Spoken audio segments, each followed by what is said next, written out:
volviendo al tema que están diciendo los chicos, el tema de los colegios, yo también hablando como alumna de un colegio católico, también por ahí, en más corta vida que Cami, me ha pasado ver que también hay varios jóvenes que yendo a un colegio católico tienen como esa imagen como errada de la iglesia. Entonces, mi pregunta es, ¿cómo integramos a esos jóvenes que tienen esa imagen errada de lo que es la iglesia en sí?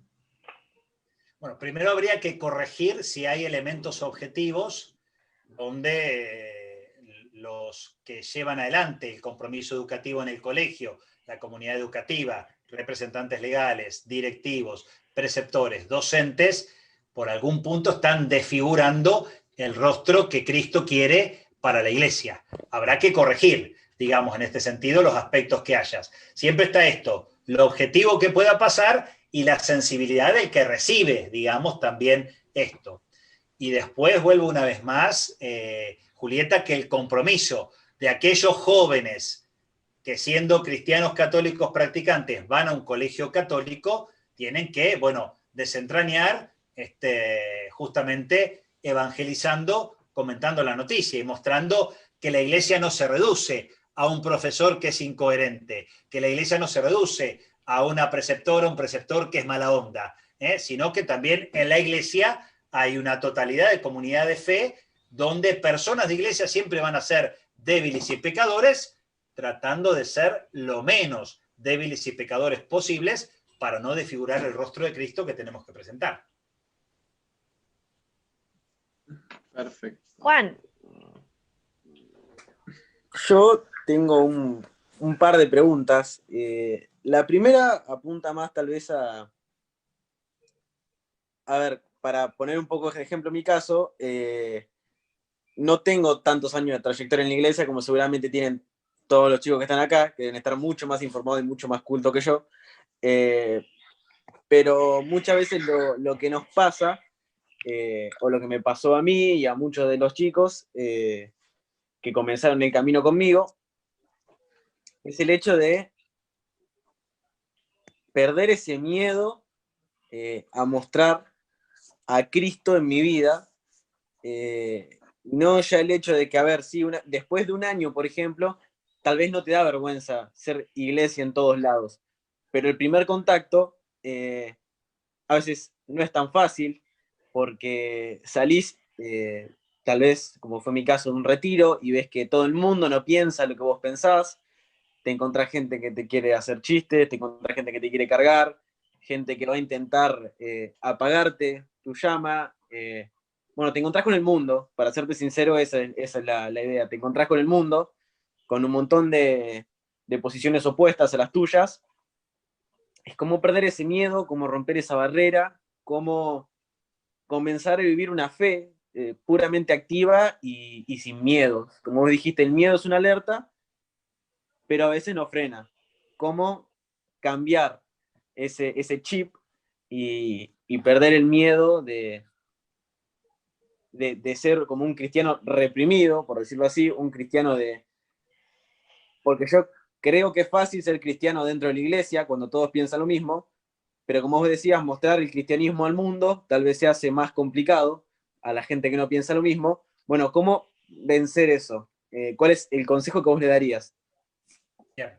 Genial, Juan, porque tocas un tema que es medular, digamos, ¿no? En esto que yo sigo insistiendo, evangelizar comentando la noticia es lo que no hacen muchas veces los laicos por tener un cristianismo reprimido, por instalarse en el miedo, con lo cual ahí tocas un núcleo fundamental. Lo primero es el convencimiento profundo de lo que uno vive en unión con Jesús, porque lo que te da la tranquilidad es eso. Recordando esta palabra de Jesús en el Evangelio de Juan, conocerán la verdad y la verdad los hará libres. Esa frase cortita del Evangelio de Juan creo que es fundamental, porque uno pierde libertad ante los otros cuando se deja instalar en el miedo. Si uno sabe que está en la verdad de Jesús, no en la verdad de cada cosa que discute. Eso por ahí, uno a veces cuando discute, la iglesia también mete la pata muchas veces, porque se plantea como doctrina de la iglesia muchas veces cosas que no son doctrina de la iglesia. Cuando hablo la verdad, hablo la verdad con mayúscula, que es Jesús. Conocerán la verdad y la verdad los hará libres. Entonces, salir al mundo, al diálogo con el mundo, con esta seguridad que te da la verdad, que es Jesús. Y ahí sentirte libre. Con respecto a las cargadas, aprender a tener mucho sentido del humor. Y dejarse un poco cargar, no tener tanto miedo. Distinto es el bullying. Si hay bullying o hay odio con la fe, eso es serio, digamos, ¿no? Y a veces tendríamos que reclamarlo, porque así como se le hace bullying a una persona porque está excedida de peso, a una persona porque es de color, no sé si no vamos a tener un momento donde y a veces se nos puede hacer bullying por ser cristiano católico o cristiano evangélico o por tener fe. El bullying y la discriminación no va para nadie, tampoco para nosotros, y tenemos que saber levantar la bandera de manera pacífica. Pero con respecto a las cargadas, hay que saber relajarse en este sentido. Cuando critican a la iglesia por temas que tienen razón, hay que dar la razón. Hay que dar la razón, ahí no hay que tener miedo en ese sentido, digamos.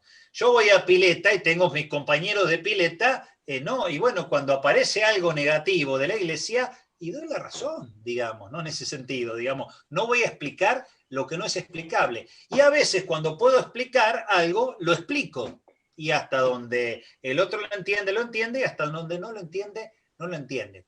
A la vez, estos mismos que a veces me gastan porque soy el obispo, porque era cura, antes iba a pileta, esos mismos cuando tienen algún pariente enfermo, che, vos que estás cerca de la iglesia, vos que sos cura, bueno, rezá por Pirula, por Pirulo, que está enfermo. Ahí uno descubre que por ahí esta cuestión de cargada iba más en una línea de cargada, y cuando uno se relaja, logra sacar lo mejor del otro. Insisto, otra cosa es el bullying, otra cosa es el odio a causa de la fe. En lo otro hay que aprender a relajarse, me parece. Y después saber que no tenemos respuesta para todos.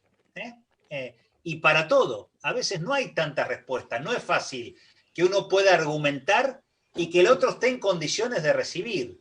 Entonces hay que tener la sabiduría de tirar una pequeña idea y dejar el tema picando. Sobre todo en esto de decir evangelizar comentando las noticias. También las noticias de la iglesia, las que son falsas para desenmascararlas, decir esto no es así, y las que son verdaderas para decir, y es una cagada realmente, tenés razón, está muy mal, esto no tendría que pasar en la iglesia. Con total y absoluta libertad.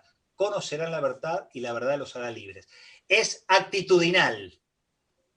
Después cada tema, bueno, obviamente que reclama que uno pueda preguntarle a alguien que tiene más camino en la iglesia, a un cura, a una monja, a un laico que está más formado, averiguar. Ustedes se meten por las redes y averiguan mucho más fácil que nosotros porque tiene un manejo muy fuerte, pero si uno está relajado, con sentido del humor y con la libertad que nos da Jesús en el corazón, aunque técnicamente nos cueste responder algo, vas a poder hacer mucho bien.